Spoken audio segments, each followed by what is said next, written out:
એટલે ટૂંકમાં રુદ્રાક્ષની માળા, તુલસીની માળા અથવા તો ઝેર ઉપર એનો એક વિશેષ મહિમા ચોક્કસ છે. પણ છતાંય આંગળી ઉપર જપો, યંત્રથી જપો, એ પણ દેશકાળ પ્રમાણે બરાબર છે. હરિનામ લેવું. હું તો એમ કહું કે તમે બેરકો ફેરવો નહીં, તમારા હાથમાં રાખો, પર્સમાં રાખો. આ દીગુ બાપુ ક્યાં ફેરવે છે? એ ફેરવતા જ નથી. એ મારી પાસે આવે ત્યારે મને કે તમે આપ્યો છે તમે ફેરવી દો, નથી હું ક્યાં એના પહેલાં હું માંગી લઉં છું. એનો બેરખો હું ફેરવું છું. બેરખાનો મહિમા છે સાહેબ. બેરખો બે વસ્તુ રાખે, શ્રેય અને પ્રેય. આ લોક અને પરલોક બેયનું ઘરેણું છે બેરખો. બે રાખો, પ્રભુનું સ્મરણ. તો એક તો દ્રઢ ભરોસો, બીજું અવલંબન. કાંઈક ટેકો જોઈએ. આપણને કોઈ બુદ્ધ પુરુષ કાંઈક હાથ અડાડીને આપી દે સાહેબ, એ આપણું જીવન પર્યંત અવલંબન બની જાય, એ જરૂરી છે. ત્રીજો આધાર, ત્રીજો શબ્દ આધાર. બધાના ભાષ્યો જુદા છે, પણ ટૂંકમાં આધાર. આધાર. ભરત કહે છે આધાર વગર મને શાંતિ નહીં મળે, મને આધાર આપો, મને આધાર આપો. અને પછી પ્રભુ કરી કૃપા પાવડી. એ ત્રીજો. ચોથો છે સહારો. સહારો. મારી સાથે કોઈક ચાલો, મને ટેકો રહેશે. હું એકલો, તમે આવો તો વળી સારું. એક સહારો. સહારો. પાંચમો શબ્દ છે શરણાગતિના સૂત્રોમાં આધીનતા. આધીનતા. આધીનતા. હવે બીજી કોઈ આધીનતા, એક જ જગ્યા.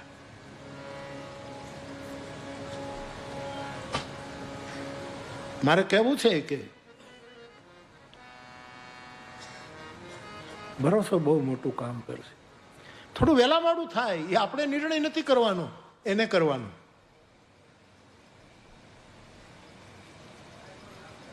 અધ્યાત્મ જગતમાં ધૈર્ય રાખવું એક મોટું આધ્યાત્મિક ગુણ છે બાપુ. ધૈર્ય. અત્યારે આપણે શું થયું છે કે હું 8 વાગે નક્કી કરવું, 9 વાગે થઈ જવું જોઈએ. ન થાય. 9 મહિના પણ લાગે. આજના શિક્ષણ વિભાગે સ્કૂલ કોલેજમાં છોકરાઓને ધીરજ શીખવવાની પહેલા જરૂર છે. ધર્મ પછી શીખવો, ધીરજ શીખવો. નિર્વેદ સંસ્કૃતમાં એક શબ્દ છે નિર્વેદ. નિર્વેદ અલમ બુદ્ધિ એનો પર્યાય છે. અલમ. નિર્વેદનો અર્થ છે તાત્કાલિક નહીં, હું ધીરજ રાખીશ, હું ધીરજ રાખીશ. એનું નામ ફકીર, જેની મેરું સરકી ધીર જગમાં, એનું નામ ફકીર. ધીરે ધીરે રે મના, ધીરે સબ કુછ હોય, માલી સિંચે 100 ઘડા, ઋત આયે ફલ હોય. અને તુલસીદાસજી આપતકાળની જે પરખનું એક ચોપાઈ લખી, એમાં પહેલું ધીરજ શબ્દ લખ્યો છે. ધીરજ ધર્મ. તમે ધર્મ ન નિભાવી શકો તો ધીરજ ને નિભાવો.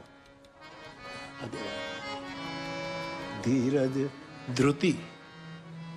ધીરજ. દહીં મેળવ્યા પછી રાહ જોવી પડે. દહીં મેળવ્યા પછી 1 કલાકે આંગળી ન નખાય તો સવારે દહીં ન થાય સાહેબ. તુલસીદાસજી કે ધ્રુતિ સન ધામન દેગી જનાઈ. ઉત્તરકાંડમાં લખ્યું છે ધીરજ રૂપી મેળવણ નાખી અને પછી છીબું ઢાંકી દેવાનું. સવારે આમ પતિકા પાડી દો એવું દહીં થઈ જાય. પણ ઘડી અત્યારે તો શું છે કે સાહેબ એવું બધું આવી ગયું કે 1 કલાકમાં દહીં જામી જાય છે. ભેજાનું જ દહીં થઈ ગયું, પછી આનું તો શું છે? આ દહીં તો બીજા ક્યાંય યાર, આ ભેજાના જ દહીં થઈ ગયા. તમે જો સાહેબ, આપણે ત્યાં જૂના ગામડાઓમાં જે ઢોકળા થતા એના આથા નાખો અને પછી 12 કલાક કે 24 કલાક. અત્યારે તો બધા ઘણી જગ્યાએ હું જાઉં કે બાપુ ઢોકળા કરી દે. મેં કીધું પણ ઢોકળા થાય કેમ? તો કે તમે હમણાં અડધા કલાકમાં ખબર નહીં શું કરે છે ઢોકળું. એ ઢોકળું ખવાય નહીં, ઢોકળું થઈ જાય, ફૂટી નીકળે, ફૂટી નીકળે. ધીરે ધીરે રે મના. છોકરાઓને શીખો બેટા ધીરજ રાખજે, આજ નહીં તો કાલ કાંઈક થશે મારા બાપ, અને જે દી થશે તે દિવસે સારું થશે. આધીનતા. આધીનતા. આપણે આપણું હિત જોઈએ છે, એ આપણા પરમ હિત માટે વિચારે છે કે છોકરા તારા હિતમાં આ કલ્યાણ નથી, પણ તારું પરમ હિત શેમાં છે એમાં હું બેઠો છું.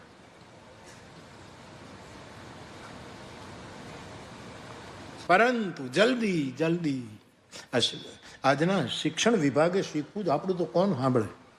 તમે આટલા સાંભળો છો એટલે આપણે પતી ગયું, બાકી કોણ? ધીરજ રાખો.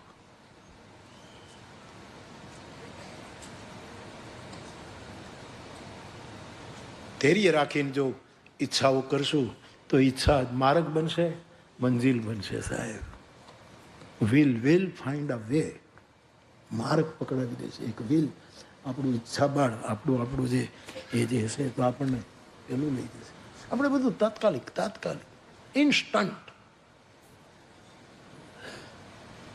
બીક લાગે ઇન્સ્ટન્ટ ખોરાક, સમય. અને એટલે જ આપણો પદ ગાયન કરવા વાળો સાધુ વળી પાછો એમ કહે કે હું ઉતાવળ નહીં કરું, તું મારો સમય હાચવી લે છે. સમય મારો સાધજે વાલા, એ મારા બાપ અમને બીજું શું કરું હું તો કાલા, મારો સમય હાચવી લે છે. અમે તારે શરણે છીએ.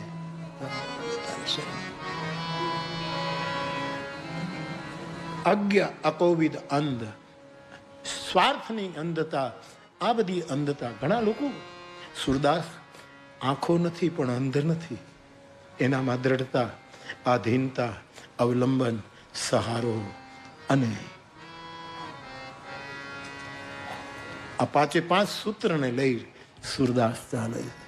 એને દેખાણું એટલું કોઈને ન દેખાણું સાહેબ, કારણ કે આ રીતે બરોબર. આ શબ્દ જ મને તમને જીવાડે છે. બરોબર. હું સાહેબ તમને હું ભ્રમણામાં ન નાખું, પણ મારા કેટલા જીવન અનુભવ હશે જે ભરોસાને કારણે આગળ નીકળે. બાકી આપણું ગજવું શું સાહેબ? આપણે શું કરીએ? ભરોસો. તમારા હશે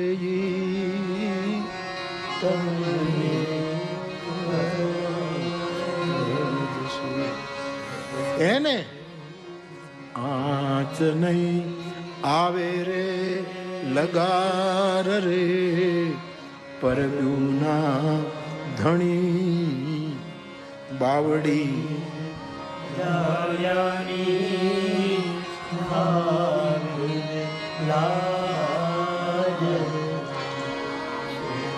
પરીક્ષા જરૂર થાય. મને આજે કોને પ્રશ્ન, કિશોર ત્યાં પૂછ્યું ને થોડુંક અંગ્રેજી ને થોડુંક ગુજરાતી. એને મને પ્રશ્ન પૂછ્યો કે ભગવાન શંકરને ખાતરી છે કે પાર્વતી દેવી છે, જગદંબા છે, એણે તપ કર્યું, આકાશવાણીએ એને કહી દીધું કે તમને શંકર મળશે. સપ્તઋષિઓએ શિવજીને બધી વાત, તો શિવજીએ સપ્તઋષિઓને પાર્વતીની પ્રેમ પરીક્ષા લેવા કેમ મોકલી? ભગવાન રામે કીધું કે તમારે પાર્વતી સાથે પરણવાનું, શિવજી આ પાડી. પ્રભુએ કીધું પછી પરીક્ષા શું કામ આવી? પરીક્ષા પ્રેમ હશે તો પરીક્ષા થશે જ. આ નિયમ છે. પ્રેમ ન કરો તો પરીક્ષા આપવાનો સવાલ જ. જેણે પ્રેમ કર્યો એ બધાની પરીક્ષા થઈ. અને આપણને એમ થાય કે એની પરીક્ષા, બાકી એના પ્રેમને લીધે જેણે એની પરીક્ષા કરી છે ને, એને કરતાલો વગાડીને ઉત્સવો મનાવ્યા છે સાહેબ. એને ખબર છે કે આ પરીક્ષા મને ધન્ય કરશે. પ્રેમની પરીક્ષા થાય જ. ભક્તિ છે શુરાપુરાની, પછી થાય કસોટી પુરાની, નહીતર થાય ફજેતી અધૂરાની. એ કાયરનો શણગાર નથી. એટલે શિવજી પરીક્ષા કરવા માટે પાર્વતી પહી જાઓ તું પ્રેમ પરીક્ષા લે. આ વાત આવી અને એને સારો મુદ્દો પકડ્યો. પણ પ્રેમ હશે તો પરીક્ષા થશે, એ નિયમ છે. ગમે તેટલી પરીક્ષા થાય, પ્રતીક્ષા કરતે રહો. બસ આપણા પરમ હિતમાં હશે એ થઈને ઊભું રહેશે. તો અજ્ઞ, અકોવિદ, અંધ અને અભાગી, જેના ભાગ્ય જ ફૂટી ગયા હોય, અભાગી છે, એના મનના અરીસા બહુ મેલા છે. રામાયણનો આશ્રય કરીશું તો સાહેબ આ તો બધા અનુભવો છે સાહેબ. વિધાતાએ કાંઈક લખ્યું હોય અને રામાયણ કાંઈકનું કાંઈક કરી નાખે. વિધાતા બિચારો થઈ જાય સાહેબ. રામાયણ માટે તો લખ્યું મેટ કઠિન કુ અંક દુર્ભાગીને ભાગ્યવાન બનાવી દે. શું ન કરે. આજ્ઞા આપો વિદ અંધ અભાગી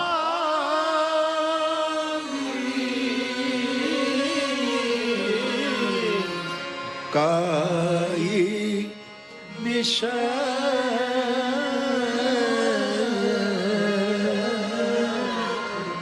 મુકુર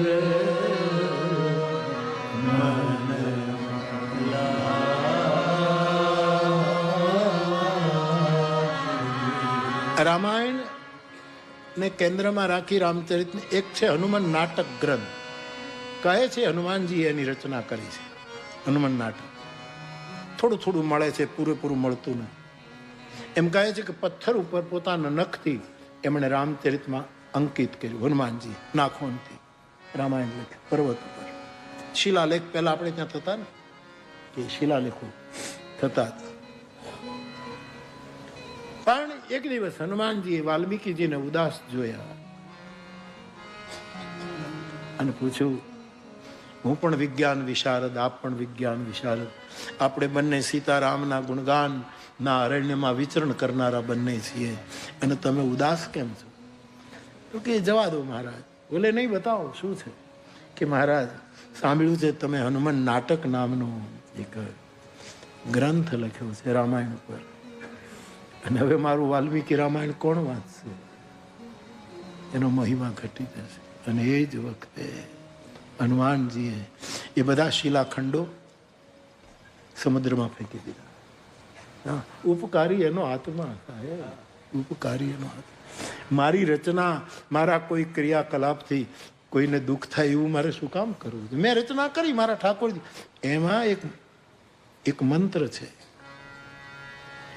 અશોક વાટિકામાં જાનકીજી બેઠા છે, રડે છે.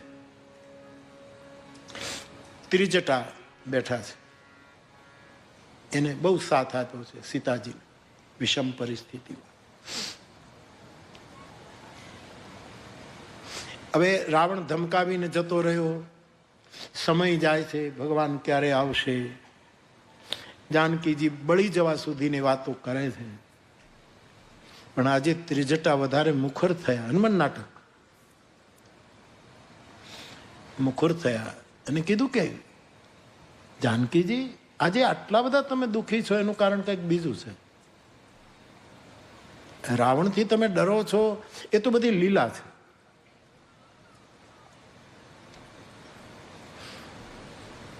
આટલા બધા રુદન કેમ કરો?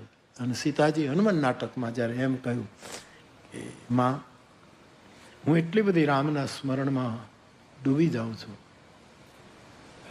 કે એના સ્મરણમાં કરતા કરતા કરતા કરતા મને બીક લાગે છે કે હું રામ થઈ જઈશ. કીટભૃંગ ન્યાયનો આખો શ્લોક હનુમાન નાટકમાં આવ્યો. હું રામ થઈ જઈશ. તો તમે રામ થઈ જાઓ તો એ તો સારું, કે નહીં મારી જાનકી પણ રાખવું છે.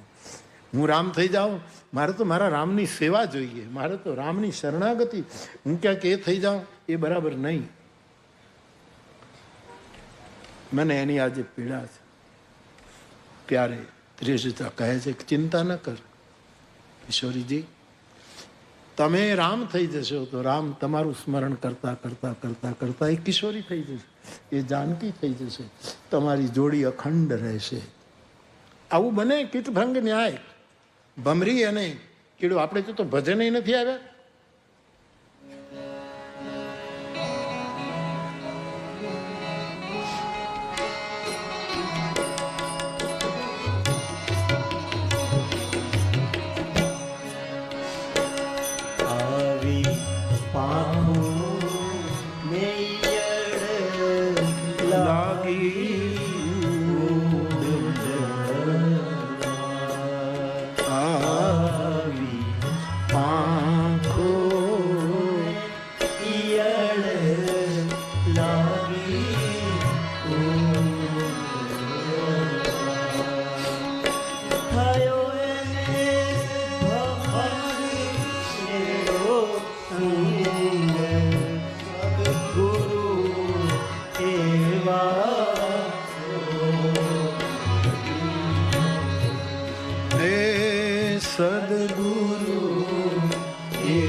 કબીર સાહેબની પરંપરામાં એ કાળમાં જ્યારે કબીર સાહેબ નિર્વાણને પદને પ્રાપ્ત, એના પછી કબીર સાહેબના સદગુરુ સાહેબના સ્મરણમાં ડૂબેલા બધા જ કબીર આશ્રિત સેવકોના ચહેરા કબીર જેવા થવા માંડ્યા.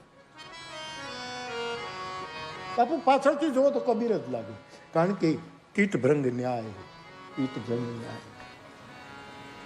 આ પરંપરા મેં મારી નજરે જોઈ. કબીર સાહેબ તો એ કાળમાં, પણ ગોદડિયા મહારાજ બાપુ, હરિરામ બાપુ ગોરલી, અમારો સાધુ થોરાળામાં રહે, એના વંશજો વારસાઓ હજી બધા છે. પાલિતાણામાં એના છોકરાઓના છોકરાઓ રહે. એને ભેખ લીધો, ગોદડી ખંભે નાખી. એના આશ્રિત રામદાસ બાપુ થયા ગોદડિયા, એના આશ્રિત પ્રેમદાસ બાપુ થયા, એણે ગુજરાતને ગાંડું કર્યું. એના આશ્રિત કંગાળદાસ બાપુ થયા. આ પ્રેમદાસ બાપુ, રામદાસ બાપુ, કંગાળ, આ બધાને મેં જોયેલા, એની સાથે બેઠેલો. એના એક શિષ્ય થયા વેલદાસ બાપુ, એ તલગા જરડાના કણબી પટેલનો દીકરો. રામજી મંદિરના ખાંચામાં એનું મકાન. એ એકાદ વર્ષે એકાદ રામાયણનો અભ્યાસ, બધા ગોદડી રાખે. પણ મારી આંખોએ જે જોયું છે તે કે અમુક સમય સુધી ગોદડિયા પરંપરામાં જે ગુરુ હોય એના જેવો ચહેરો બધામાં દેખાતો. હું ચહેરો જોઈને હું કહી દઉં કે આ ગોદડિયા છે. કીટભ્રંગ ન્યાય છે સાહેબ. તમે જેના સ્મરણમાં ડૂબી જાઓ એ તમારા વિગ્રહમાં આવીને ઉભો રહે, તમારા ચહેરા બદલે. હા, એવી એક જાગૃતિ છે.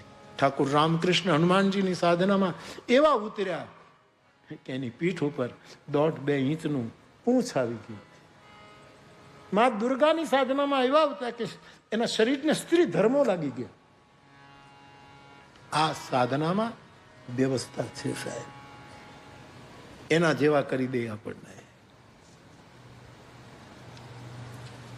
મનની આટલી તીવ્રતા આપણને એના જેવું બનાવી શકે. આપણે તો મનના અરીસા અનેક રીતે બગડેલા છે, એટલે એની વાતો સાંભળી અથવા તો વિચારીને અનુભવીને એનો આનંદ લઈ શકીએ. બાકી મનના દર્પણો બહુ મેલા થયા છે. અજ્ઞ, અકોવિદ, અંધ, અભાગી. પણ દુર્ભાગી હશે એને રામ ગુણગાન સદભાગી કરી દે. કેવા અમારા દાખલા લઈ અમને કેવા સદભાગી કરી દીધા. આ છોકરાઓનું કહેવા માટે નથી, પણ આ માણસ વગાડતો હોત ફિલ્મમાં, ને હવે ફિલ્મમાં કોણ રાખે આને? ફિલ્મમાં વગાડતા હોત, કોકના લગ્નમાં વગાડ્યા કરે, પણ રામકથામાં વગાડે છે. એ ક્યાંથી ક્યાં આપણે? હું તો મારી જાતને લઈને કહું તો તમે આ છોકરો ડાયરામાં બધે વગાડતો હોત, હવે રામાયણમાં વગાડે છે. એના ભાગ્ય એ જાણે કે ક્યાં હતા ને ક્યાં. આ છોકરો વર્ષોથી તબલા વગાડે. આ હકો એનો મોટો ભાઈ વિનુ, આ કીર્તિ નાનો હતો ત્યારથી દિલો આટલા વખતથી, અને હું તો છું સાહેબ. હું આમ વિચાર કરું કે ક્યાં બાપુ અને ચમત્કાર ન કહું, આ રામનો પ્રતાપ ક્યાં ક્યાં સાહેબ, ક્યાંના ક્યાં સાહેબ. આ તમારો ઈ જ મોરારી બાપુ. મહેમાન આવે, મારી માં કે બેટા ચાળમાં બાજરો લઈ નેમચંદ કાકાની દુકાનેથી ખાંડ લઈ આવે અને બાજરો લઈ જાઓ અને બાજરો આપું. એ 5 મહેમાનને ચા થાય એટલી મને ખાંડ. આજે 30,000 માણસ રસોડે જમે છે. તમારું ભાગ્ય ફરી જાય છે. એ પાકી છે. અભાગી હોય એ એવો ભાગ્યશાળી થાય કે ઇન્દ્રને ઈર્ષ્યા થાય. ઇન્દ્રને ઈર્ષ્યા થાય. ઇન્દ્ર, આ તો મારા અનુભવ એટલા માટે કહું છું બાપુ, આમાંથી હું પસાર છે. આ મારા માંડવી લઈને જાઉં બાપુ, માંડવી. એને માંડવી મારી વીણેલી કોકના ખેતરમાં. અડધો દિવસ પેલી પાવડી લઈ ખેતરમાંથી માંડવીનો પાક વયો કે નાની એવી પાવડી લઈ અને ખેતર ખોલ. એ માંડવી જે 500 ગ્રામ કે કિલો ભેગી થાય એ ઘરમાં હોય. પછી કોઈક મહેમાન આવે, જરૂર પડે તે માંડવી વેચીએ ત્યારે ચાની ભૂકી મળે સાહેબ. ભાગ્ય ફરી મેટ કઠિન કુંવંત ભાલ કે. અજ્ઞ, અકોવિદ, અંધ, અભાગી, કાંઈ વિષય. તો 4 વસ્તુ મનના દર્પણને મેલા કરનારી આ 5 વિષય. વિષય એ આવરણ છે. 5 વિષયો એટલે કુલ 9 આ ચોપાઈ. શબ્દ, સ્પર્શ, રૂપ, રસ અને ગંધ, આ 5 વિષય. એના માટે 5 ઇન્દ્રિયો. શબ્દ માટે જીભ, રૂપ માટે આંખ, ગંધ માટે નાક, સ્પર્શ માટે શરીર, રસ માટે પણ જીભ,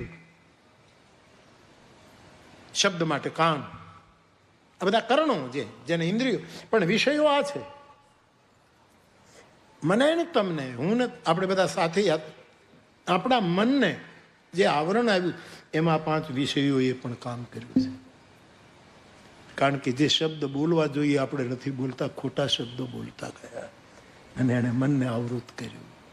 હું એમ ક્યાં બોલ્યો હતો, મને તો ખબર નહોતી. 1 મિનિટમાં ફરી જઈએ. એ મનનું આવરણ હતું. આ વિષયની કાય લાગી છે, આ વિષયનું આવરણ. શબ્દ, સ્પર્શ. મેં ક્યાં એને ધક્કો દીધો હતો?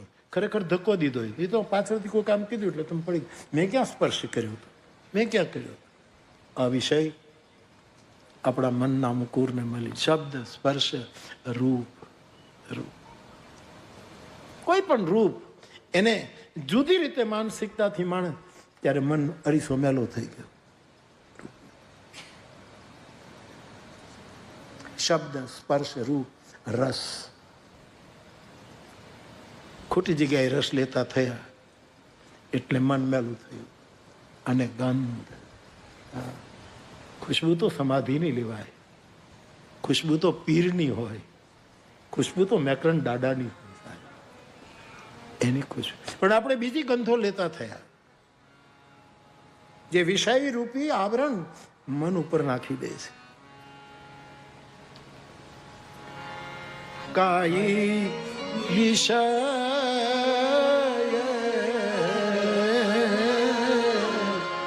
મુકુર મન.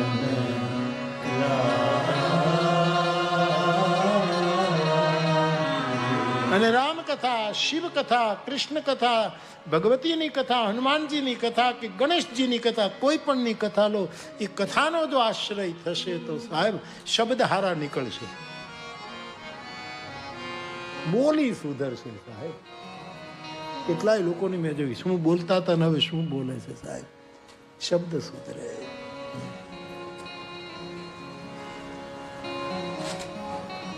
અમારો મોહન, ગાંધીધામ મોહન, એ શું બોલતો? અત્યારે શેરો શાયરી બોલતો થઈ ગયો, સૂત્રો કાઢતો થઈ ગયો, ચિંતન કરતો થઈ ગયો. બોલ, કાલે કેટલું એને પ્રવચન આપ્યું. શબ્દ ફરી જાય. ગાળો દેતા હોય ને એ ગાળો સહન કરતા શીખી જાય. એ રામાયણ કરે. જે ગાળો દેતા હતા એ ગાળો સહન કરી લે. કઈ વાંધો નહીં બાપા, એમાં શું થઈ ગયું, એમાં શું થઈ ગયું? 52 અક્ષરની અંદર તું બોલે છે ને, એમાં મોટી વાત શું છે? એનું કયું મોટું કામ? શબ્દ. કવિ દાદ બાપુએ તો લખ્યું ને, ગઝલ લખી. એ છે દાદ બાપુની ગઝલ છે કે શબ્દ એક વાવીએ તો સંહિતા નીકળે, એવું. અને મહાભારતનું કાંઈક કરીએ તો ગીતા નીકળે, અને જો સાચી રીતે તમે કાંઈક કરો તો સીતા નીકળે. આવું દાદલ બાપુની ગઝલ છે. આ કાગ બાપુ 1-2 ગઝલ લખી. હા, બોલો. પણ સરસ કહેવાય, બહુ સરસ કહેવાય. શબ્દ સુધરે છે. ગાળો દેનારા ગાળો સહન કરતા થયા છે. તમારો રામડો કડસ, રામડો શિવરાત્રિના મેળામાં બાપુ, ત્યારે આપણે વિશ્વંભર ભારતી બાપુનો ઉતારો અત્યારે જે છે એમ, બાપુ તો ગયા પણ એક ટેકરા ઉપર હતો ને એટલી બધી ભીડ થાય, વર્ષો પહેલાંની વાત. અને પછી હું મારે જાઉં એટલે લોકોની ભીડ નડે. હવે આમ ચડીને ઉપર જવું પડે ને, નાનો એવો આમ આટલી એવી જગ્યા, અને એમાં ટેકરા ઉપર ચડવું પડે. અને એમાં રામડો બધાને ધક્કા મારે, મારી ગાડીને જ્યાં સુધી લઈ જાય અને બધાને ધક્કા મારે કે ભાઈ બાપુને આવો જણો. એમાં એક જણો એને બાપુને કાંઈ લેવા દેવા નહોતા, અને એનો મગજ ગયો કે તમે બાપુ શું કરો? હા, રામડાને 2-3 ગાળો દઈ દીધી.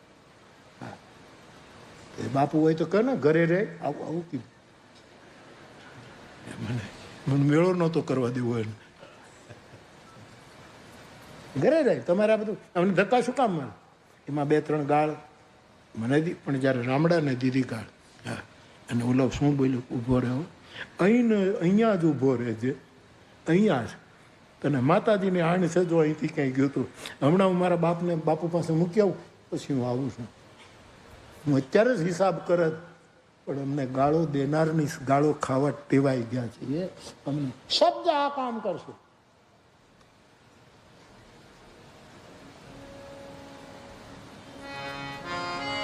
જીઓ તો જી ઝેર મત થયો સક્કર થયો સે વ્યાકરણ દાડો કે તમે એવું બોલો તો તમારા મોઢામાંથી હાકર નીકળે, મીઠાશ નીકળે. શબ્દ સ્પર્શ. કોકને થપાટ મારતા હતા એ ચરણ સ્પર્શ કરવા માંડ્યા, બીજાને ધોલું મારતા હતા એ ચરણ સ્પર્શ કરતા કથા નહીં. શબ્દ સ્પર્શ રૂપ આખું આખું આખું માનસિક રૂપ ફરી ગયું. પેલા માનસિક આક્રમક માનસિકતા, આમ કરીએ આમ કરીને આખું માનસિક રૂપ. શબ્દ સ્પર્શ રૂપ રસ. પેલા કેટલી વસ્તુમાં આપણા રસના કેન્દ્રો હોય, બધા હોના જુદા જુદા રસના કેન્દ્રો હોય. પણ ધીરે ધીરે રામ ભજતા ભજતા એ રસને જાણે છે શંકર સુખદેવ જોગી, અને કંઈક જાણે છે મેં તો નરસૈયું ભોગી. રસના કેન્દ્રો બદલી ગયા. રામના ગુણગાન શબ્દ સ્પર્શ રૂપ રસ અને ગંધ. કંઈક જુદી. મેં કાલે કીધું ને મેઘાણીએ તેજોડીની વાત કરી છે. ત્રાત એના શરીરમાંથી ઇન્સાનિયતની ખુશ્બુ નીકળતી હતી. હા, ઇન્સાન. એ કૂતરાઓ એની પાછળ દોડતા હતા. એ આજકાલના કૂતરાઓ નહોતા, ગુરુદત્તના કૂતરાઓ હતા કે આનામાંથી કોઈ પીરની ખુશ્બુ આવે છે. આ સ્ત્રીની ઇન્સાનિયતની ખાનદાનીની મહેક છે. ગંધના કેન્દ્રો બદલી. અચો અચો અચો ડરા બાપુ પધારો પધારો.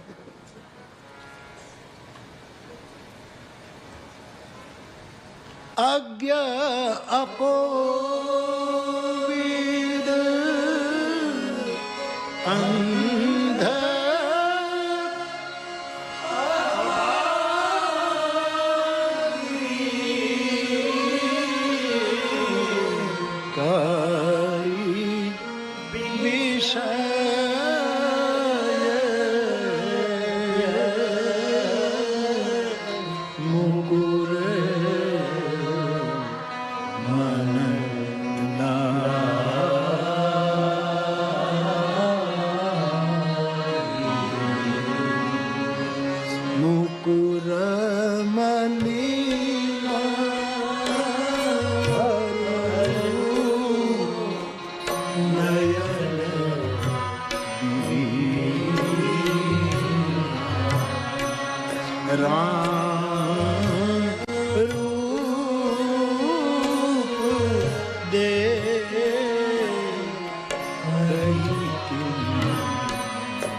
તો મનના અનેક રૂપો છે. એમાંનું મનરૂપી દર્પણ, એના અમુક રીતની જે વ્યાખ્યાઓ, આવરણો.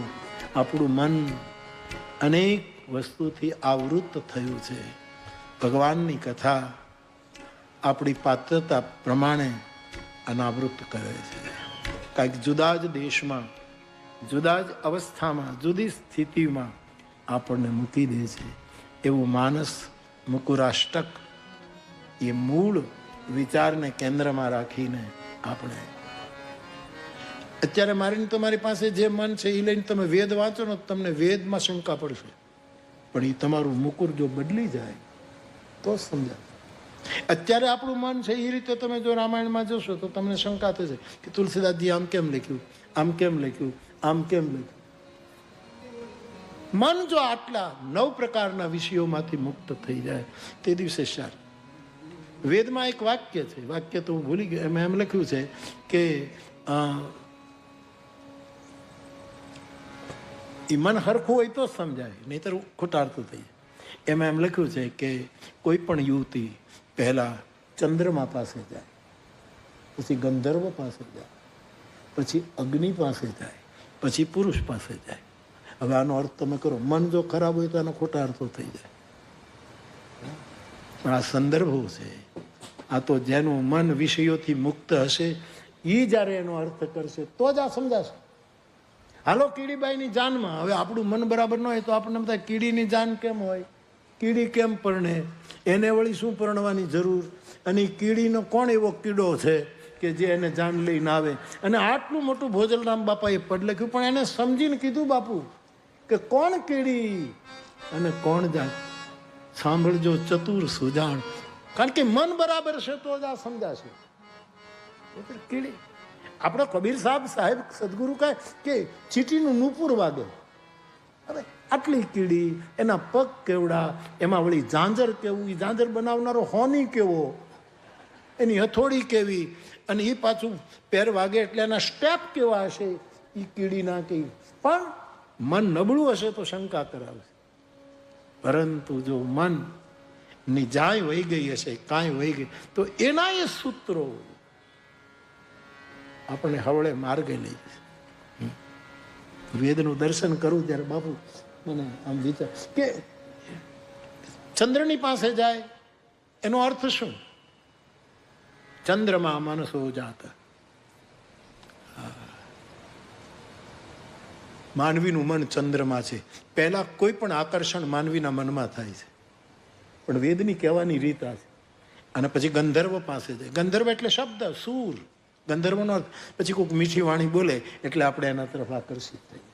પહેલા તો મન આવી રીતે થાય, પછી ગંધર્વ એટલે સૂર શબ્દ, આ બધા એના પર્યાય છે.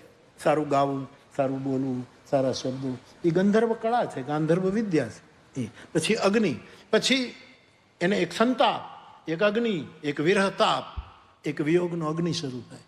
અને પછી આ બધામાંથી પાસ થતા થતા થતા એ મૂળ પુરુષની